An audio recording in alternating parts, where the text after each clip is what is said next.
নমস্কাৰ ক্লাছ 7 ৰ সময় ছাত্ৰছাত্ৰীক স্বাগতম জনাইছো আজি আমি আলোচনা কৰিম তোমালোকৰ যেটো প্ৰথম চেপ্টাৰ আছে ডাঙৰ সংখ্যাৰ অন্বেষণ সেই চেপ্টাৰটোৰ যেটো প্ৰথম অনুশীলনী আছে পৰিচাহা 1.1 আমি সেইটো আলোচনা কৰিম আৰু ইয়াতে যিখিনি তোমালোকৰ ইম্পৰ্টেন্ট বস্তু আছে আমি সেইখিনি আত্মত আলোচনা কৰিম তাৰ পিছত তোমালোকৰ 1.1 ৰ যেটা एग्जांपल আছে সেইটা আলোচনা কৰিম তো প্ৰথমতে ডাঙৰ সংখ্যাৰ অন্বেষণ অৰ্থাৎ ইয়াতে সংখ্যা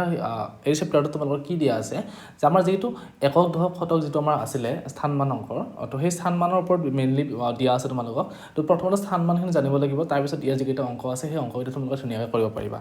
এতিয়া আমি যেহেতু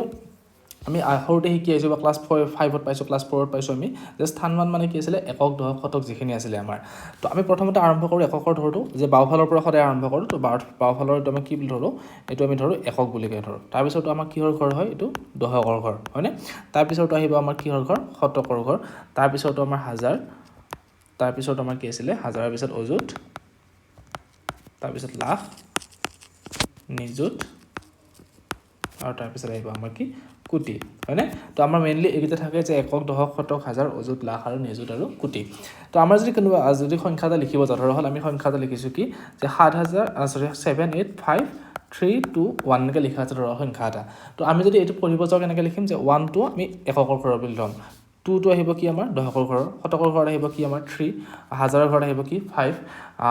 অযুতৰ ঘৰ কি আহিব 8 আৰু 7 লাখ তো কি আহিব 7 ওকে এটা পঢ়োতে কেনেকৈ পঢ়িম যে একক দশক শতক সেই তিনটা আমি একেলগে পঢ়িব পাৰো 300 দশক আৰু শতকটো আমি কি হল 2 21 যেহেতু তো এইটো 21 পাই গলো 321 আমি শতকৰ ঘৰ যেহেতু 3 আছে গতিকে 321 তো আমি সেই 3 আৰু শতকটো পাৰ হোৱাৰ লগে আমি কি কৰিম ইয়াতে এটা কমা দি দিম ওকে তাৰ পিছত হাজাৰ আৰু অযুতৰ ঘৰ দুটাক আমি একেলগে পঢ়িব লাগিব হাজাৰ আৰু অযুতত কি আছে 8 আৰু 5 গতিকে আমি এইখিনিতে কমা এটা দি দিম অযুতটো পাৰ হৈ লাখটো যেটো এক্সট্ৰা হৈ যাব গতিকে লাখটো আৰু অযুতৰ মাজত আমি কমা দিব লাগিব আৰু কি হ'ব হেতু এই দুটা আমি একেলগে পঢ়িলে কি হ'ব এনেকুৱাতে যে 78532 এটো আছিল তো আমি দিব লাগিব কি শতক আৰু হাজাৰৰ ঘৰত কমা দিব লাগিব আৰু অযুত আৰু লাখৰ ঘৰত কমা দিব লাগিব এটা পঢ়োতে আমি কেনেকৈ কৰিম যেহেতু আমি ইফালৰ পৰা পঢ়ি যাব লাগিব বাওফালৰ পৰা পঢ়িলে কি হ'ব যেটো 7 আছে এটো কিহৰ ঘৰত আছে লাখৰ ঘৰত আছে গতিকে 7 লাখ তাৰ পিছত কি 85 টো আমাৰ কি আছে অযুত আৰু হাজাৰ আমি একেলগে পঢ়িব লাগিব যেহেতু গতিকে এটো মিলি কেনে কি হ'ল 85 বা 85 হাজাৰ আৰু গোটেইখিনিক আমি কি বুলি পঢ়িম এইখিনি দুটাকে হাজাৰ ঠিক আছে এইখিনি হল আমাৰ হাজাৰ তাৰ পিছত আহিব কি হাজাৰৰ পিছত যিকেইটা আছে আমি এইকেইটা একেলগে পঢ়িব পাৰো যে কি 321 3 শতকৰ ঘৰ 3 আছে গতিকে 300 আৰু 21 ঠিক আছে তো মই আৰু এটা ডাঙৰ সংখ্যা লৈ লৈছো তোমালোকক তেতিয়া আৰু বেছি সুবিধা হ'ব সাপোজ এবাৰ কোটি লৈ আছে তো কোটি লৈ থাকোতে কেনেকুৱা হ'ব যে এটো আমাৰ কি আছে এবাৰ ধৰা হল এবাৰ এককৰ ঘৰ আমাৰ কি আছে মই এফালৰ পৰা সংখ্যা লিখি দিছো 2 আছে ইয়াতে 5 আছে ইয়াতে 7 আছে ইয়াতে 1 আছে 3 9 4 আৰু 6 এনে লৈ লৈছো মই কেইটামান সংখ্যা তো এতিয়া এই সংখ্যাটা আমি পঢ়িব লাগে এটো সংখ্যা কি লিখা আছে 6493175 তো এতিয়া পঢ়িলে আমি এটা কেনেকৈ পঢ়িম যে দুইটো আমাৰ কি হৈছে এককৰ ঘৰত পাঁচটো কি হৈছে দশক গতিকে একক দশক আমি যদি পঢ়ি যাও একক দশক শতক হাজাৰ অযুত লাখ নিযুত আৰু কোটি এতিয়া আমি কি কৰিব লাগিব ইয়াতে যিকেইটা আমাৰ লাখ আৰু নিযুত আৰু কোটি আছে সেই নিযুত আৰু কোটিৰ মাজত আমি কি দিব লাগিব ইয়াতে এটা কমা দিব লাগিব কাৰণ হেতু এক্সট্ৰা হৈ যাব আমাৰ প্ৰথমতে আমি বাওফালৰ পৰা আহিছো যেটো তোমালোকৰ বেছি সুবিধা হ'ব যেটো আমাৰ শেষত আছে যে এককৰ পৰা ষ্টাৰ্ট কৰিছো যে একক দশক শতকত আমি কি কৰিব লাগিব কমা দিব লাগিব শতক আৰু হাজাৰৰ মাজত তো হাজাৰ আৰু অযুত একেলগে গতিকে তাতে এটা কমা অযুত আৰু লাখ এবাৰ একেলগে আৰু কোটিটো আমাৰ কি অযুত আৰু লাখ আৰু নিযুতটো আমাৰ একেলগে হ'ব আৰু কোটিটো আমাৰ এক্সট্ৰা হ'ব ঠিক আছে তো একক দশকক আমি একেলগে পঢ়ো শতকটো আমি ডাইৰেক্ট শ বুলি পঢ়ি দিও হয় না ই এক্সট্ৰা তাৰ পিছত আমাৰ হাজাৰ আৰু অযুত কি একেলগে লৈ কেনে আমি যিখিনি হয় সেইখিনি হাজাৰ বুলি পঢ়ো আৰু কি হ'ব নিযুত আৰু লাখটো আমি একেলগে লৈ কেনে কি কৰো যিখিনি হ'ব সেইখিনি আমি লাখ হিচাপে পঢ়ো আৰু কোটিটো আমাৰ কি হ'ব এক্সট্ৰা হ'ব ঠিক আছে তো এতিয়া পঢ়িম কেনেকৈ চাবা যে তোমালোকে যদি কমা দিয়াটো শিকিলো ধুনীয়াকৈ তেতিয়াহ'লে পঢ়াখিনি তোমালোকৰ সুবিধা হ'ব আমি এতিয়া কমা কেনেকৈ দিছো আকৌ হেছো একক দশক শতক শতকত আমি কমা দিছো হাজাৰ অযুত লাখত আমি কমা দিছো আকৌ কি হ'ব লাখ নিযুতটো থাকিলে কোটিত আমি কমা দিছো হয়নে তো কোটিটো যেতে আমি এক্সট্ৰা কৰিব লাগিব কোটিৰ ঘৰত কি আছে আমাৰ 6 গতিকে 6 কোটি তাৰ পিছত কি নিযুত আৰু লাখ মিলি কেনে কিমান হ'ব এটো 49 লাখ তাৰ পিছত 31 কি হ'ব এখিনি হাজাৰ হয় না 6 কোটিটো আমি এক্সট্ৰাকৈ পঢ়িব লাগিব তাৰ পিছত এইখিনি গোটেইখিনি মিলি কেনে কি হ'ব আমাৰ লাখ এইখিনি আমাৰ কি হ'ব হাজাৰ হয়নে এইখিনি আমাৰ কি হ'ব 7 টো অকল শ বুলি পঢ়িম আৰু এইখিনি লগ হৈ কিনে আমি কি কৰিম দশক আৰু একক যেনেকৈ পঢ়িছিল 52 বা 5 10 যি হয় বা বিৰলে সংখ্যা থাকিলে আমি কি কৰিম হেনেকৈ লৈ লম এতিয়া এটো পঢ়িলে কি হ'ব 6,49,31,752 বুজি পাইছা মই আৰু এটা एग्जांपल লৈ লৈছো তোমালোক আৰু এতিয়া ভালকৈ বুজি পাবা সুবিধা হ'ব বুজি পোৱাত সাপোজ এবাৰ কি লৈছোঁ আমি আকৌ সংখ্যা কেইটামান লৈ লৈছোঁ যে ইয়াতে লৈছোঁ এবাৰ 5 4 1 3 2 9 1 6 এনেকৈ দিয়া আছে হয় আকৌ আমি কি কৰিম এতিয়া যে এইটো একক দশক শতক শতকক পাৰ হোৱাৰ লগে লগে আমি কি দিম ইয়াতে কমা দিম হাজাৰ আৰু অযুত পাৰ হোৱাৰ লগে লগে আকৌ কমা তাৰপিছত আহিলে কি লাখ আৰু নিযুত পাৰ হোৱাৰ লগে লগে কমা আৰু কোটিটো এক্সট্ৰা তো পঢ়িলে কি হ'ব এইটো 6 কোটি এই গোটেইখিনি আমি লাখ পইচা পৰিব লাগিব গোটেই 19 লাখ আকৌ এইটো আমি হাজাৰ হিচাপে পৰিব লাগিব 23000 আৰু এইটো কিমান হ'ব 145 চাৰি দহ কি হয় 45 বুজি পাইছা তো এনেকৈ যদি তোমালোকে ভাঙি ভাঙি ল'ব পৰা তেনেহ'লে পঢ়িবৰ কাৰণে বা যিমান ডাঙৰ সংখ্যা দিলে তোমালোকে লিখিবৰ কাৰণে পঢ়িবৰ কাৰণে একদম সুবিধা হ'ব এতিয়া এই চেপ্টাৰটো তোমালোকে মেইনলি এইখিনি বস্তু জানিব লাগিব ইয়াতে তোমালোকৰ ডাঙৰ ডাঙৰ সংখ্যা কিছুমান দিয়া আছে 1.1 ত তাতে আখৰেৰে লিখা আছে সংখ্যাত লিখিব লাগে বা সংখ্যাত লিখা আছে আমি কি লিখিব লাগে আখৰেৰে লিখিব লাগে কেতিয়াবা তোমালোকে এনেকুৱা সংখ্যাও পাবা যে আখৰেৰে দিয়া আছে ধৰা হ'ল যে আমাক কি দিয়া আছে এবাৰ 502 দিয়া আছে 500 কি দিয়া আছে 2 দিয়া আছে তো এতিয়া লিখিব গ'লে কি হ'ল 502 এনেকৈ যে ভাবা যায় আমি কিন্তু মাজততো এটা স্থান নাই এতিয়া যিহেতু 2টো অকলে দিয়া আছে দশকৰ স্থানৰ অংকটো একো নাই গতিকে আমি কি দিব লাগিব ইয়াতে শূন্য এটা দি ল'ব লাগিব এইটো বস্তু মনত ৰাখিবা কেতিয়াবা তোমালোকে এনেকৈ পাবা যে 2000 কিমান আছে 32 আছে সাপোজ 2032 এই 2000 লিখিলোঁ আমি 32টো আমি কি লিখিলোঁ 32 এইটো এনেকৈ পঢ়িলে কি হ'ব এইটো একক দশক শতকহে হ'ব 232 হ'ব গতিকে এই শতকৰ ঘৰত যিহেতু নাই একো সংখ্যা তো যিটো ঘৰত নাথাকে সেইটো ঘৰত আমি কি দিব লাগিব শূন্য এতিয়া চোৱা 2032 হৈ গ'ল বুজি পাইছা তো এইখিনি বস্তু মেইনলি তোমালোকে লিখা আৰু পঢ়াটো জানিব লাগিব তাৰপিছত আহিব ইয়াতে ডাঙৰ সংখ্যা আৰু সৰু সংখ্যাৰ কনচেপ্ট এটা আছে আটাইতকৈ ডাঙৰ সংখ্যা কোনটো আটাইতকৈ সৰু সংখ্যা কোনটো আৰু যিহেতু আমি যিকেইটা আমাৰ ডিজিট আছে এইকেইটা আমি কি বুলি কওঁ অংক হিচাপে পঢ়োঁ হয় নাই এইকেইটা আমাৰ এটা অংক এতিয়া আমি যদি লিখোঁ এটা সংখ্যা সাপোজ 786 লিখা আছে তো এইটো লিখিলে কি হ'ব এইটো একক দশক শতক এটা আমাৰ কেইটা ডিজিট আছে মাত্ৰ 3টা ডিজিট আছে 3টা আমাৰ কি আছে অংক আছে আৰু এই 3টা অংক লৈ কেনে কি হৈছে এইটো এটা সংখ্যা গঠন হৈছে অংক মানে কি আছিলে আমাৰ মেইনলি আমাৰ অংক কেইটা থাকে অংক আমাৰ শূন্যৰ পৰা গৈ কেনে 1 2 3 4 5 6 7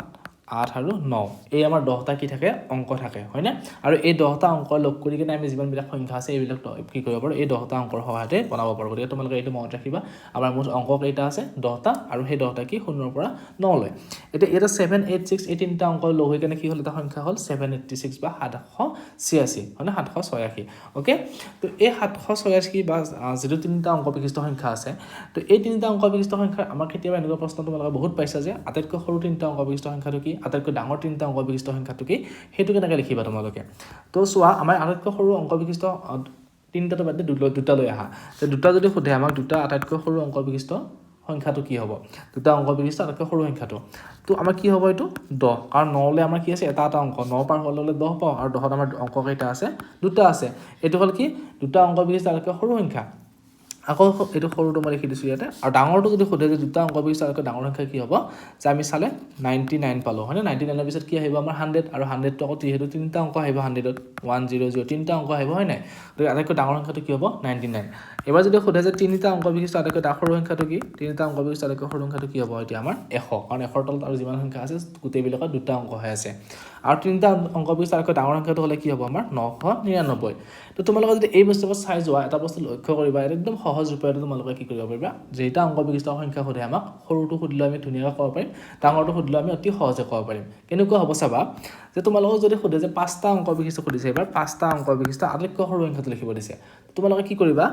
1 লিখি ল'বা সৰু সংখ্যা লিখিব দিলে সদায় 1 লিখিবা আৰু 5টা নহ'লে 0 দি যোৱা এতিয়া চোৱা 1 2 3 4 5টা আমাৰ হৈ গ'ল হয়নে তাৰ মানে কি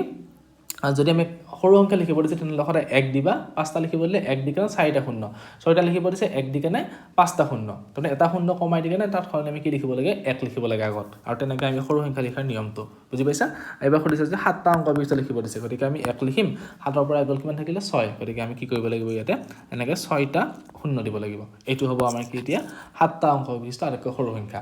আকৌ যদি ডাঙৰ সংখ্যা লিখিব দিছে সেইটো লিখা আৰু সহজ নিয়ম ডাঙৰ সংখ্যা লিখিব দিছে 5টা অংক বিশিষ্ট আমি কি লিখিম 5টা এনেকৈ 9 লিখি দিবা 5টা 9টোৱে কি হ'ব আটাইতকৈ ডাঙৰ সংখ্যা যিটো সৰু কি হয় আমাৰ যিটো 5টা অংক লিখিব পাৰে আকৌ যদি সোধে 7টা অংক লিখিব পাৰে আটাইতকৈ ডাঙৰ সংখ্যাটো কি আমি কি কৰিম ইয়াতে 7টা এনেকৈ 9 দি দিম হয়নে 7টা 9 দিলে যিটো হৈ যাব সেইটোৱে হ'ব আমাৰ কি 7টা অংক বিশিষ্ট আটাইতকৈ ডাঙৰ সংখ্যা ঠিক আছে তো ইয়াতে লিখিছে চোৱা 3টা অংক বিশিষ্ট আটাইতকৈ ডাঙৰ সংখ্যা কিমান 999 তাৰ লগত 1 যোগ কৰিলে কিমান হয় 1000 হয় আকৌ 1000টো কি 4টা অংক বিশিষ্ট আটাইতকৈ ডাঙৰ সৰু সংখ্যা তাৰ মানে কি যদি আমি 3টা অংক বিশিষ্ট ডাঙৰ সংখ্যাটো পাইছোঁ তাৰ লগত 1 যোগ কৰিলে আমি 4টা অংক বিশিষ্ট আটাইতকৈ ডাঙৰ সংখ্যাটো পাম আকৌ যদি 4টা অংক বিশিষ্ট আটাইতকৈ ডাঙৰ সংখ্যাটোৰ লগত আমি 1 যোগ কৰিলো তেনেহলে কি হ'ব 5টা অংক বিশিষ্ট আটাইতকৈ সৰু সংখ্যাটো পাম আকৌ 5টা অংক বিশিষ্ট আটাইতকৈ ডাঙৰ সংখ্যাটোৰ লগত যদি আমি 1 যোগ কৰিলো তেনেহলে কি হ'ব 6টা অংক বিশিষ্ট আটাইতকৈ সৰু সংখ্যাটো পাম এনেকৈ যেটা অংক বিশিষ্ট আছে হেতুৰ লগত ডাঙৰটোৰ লগত যদি আমি 1 যোগ কৰিলো তাৰ পিছৰ সেই অংক বিশিষ্ট আটাইতকৈ সৰু সংখ্যাটো পাওঁ এইটো বস্তু তোমালোকে মনত ৰাখিবা এতিয়া আমি एग्जांपल যেটা উদাহৰণ আছে তোমালোক সৰি কৰি চাও অহা যেটো এক্সাৰসাইজ আছে ওয়াৰ্কইট আউট সেই ওয়াৰ্কইট আউট বা কৰি চাও হাতৰ লগত আহিছো তো প্ৰথম প্ৰশ্নটো কি দিছে আমাক তলত দিয়া সংখ্যাবোৰ আখৰেৰে লিখা এটো আমাৰ আখৰেৰে লিখিব দিছে তো লিখিলে কি হবে এক নম্বৰটো মই ইয়াতে লিখি দিছো সব ইয়াতে দিয়া কিমান আছে আমাৰ 1 2 4 3 আৰু 700 তো কমা দিছে কমা দিয়া আছে ধুনিয়া কমা দিয়া আছে যেটো আমাৰ কাৰণে সহজ হ'ব তো এটো আমাৰ এককৰ ঘৰ দশকৰ ঘৰ শতকৰ ঘৰ গতিকে কিমান হ'ল 700 আৰু এইখিনি লগ হৈ কেনে কি পঢ়িম আমি 1000 43000 আৰু এইখিনি পঢ়িলে কি হ'ব লাখ 12 লাখ গতিকে আমি লিখিলে কি হ'ব এতিয়া এটো সংখ্যা আখৰেৰে লিখিলে 12 লাখ কিমান হ'ব 43000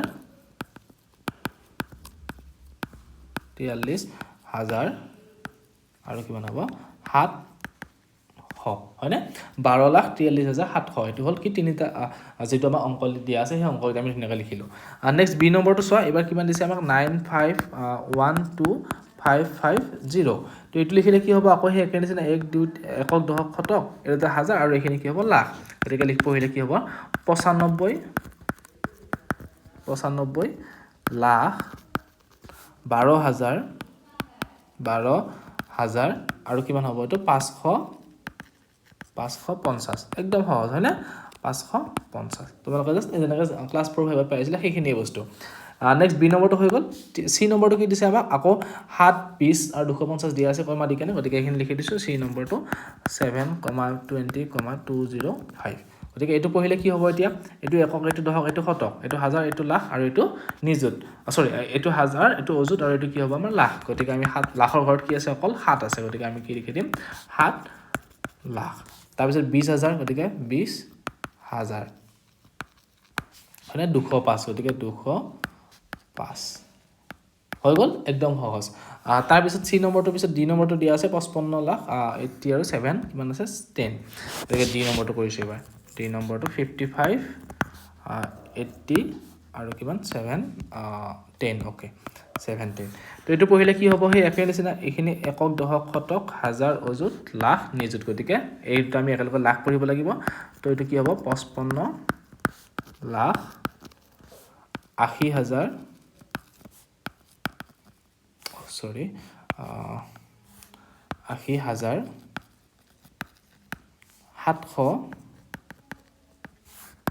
700 কিমান আছে 10 আছে হয়নে একদম সহজতে আমি কৰিব পাৰিলো তো এক নম্বৰটো হৈ গল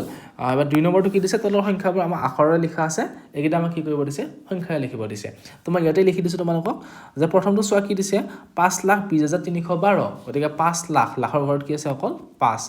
20000 গতিকে 20 আৰু কি হ'ব 312 গতিকে 312 হৈ গল নেক্সটটো কি দিছে আমাক 30,14,000 গতিকে 30 লাখ কমা 14,000 তাৰ পিছত কি আহিব 105 গতিকে 105 হলে 105 দশকৰ ঘৰত যদি একো নাই গতিকে আমি কি দিছো ইয়াতে শূন্য দি দিছো এবাৰ কি আছে 77,55,000 গতিকে 77 হলে কি হ'ব 77 লাখ তাৰ পিছত আহিব 55,000 গতিকে 55,000 হৈ গল আৰু কি আছে 666 গতিকে 600 সৰি এটো অসমীয়াত লিখা গৈছে মই ইংলিছত লিখি দিছো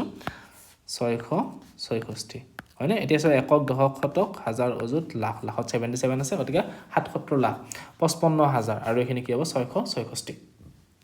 হৈ গল এটো ধুনিয়াকে তো তোমালোক 1.1 এইগিটা অংক দিছিল একদম কম অংক গতিকে আমাৰ প্ৰথমটো আলোচনা কৰা হৈ গল এবাৰ আমি ইয়াৰ পিছৰ ভিডিওত নেক্সট 1.2 যেটো দিয়া আছে তোমালোকৰ আমি হেতু আলোচনা কৰিম তো চেনেলটো সাবস্ক্ৰাইব কৰি থবা তোমালোকে এনেকৈ প্ৰত্যেকটো অনুশীলন ধুনিয়াকে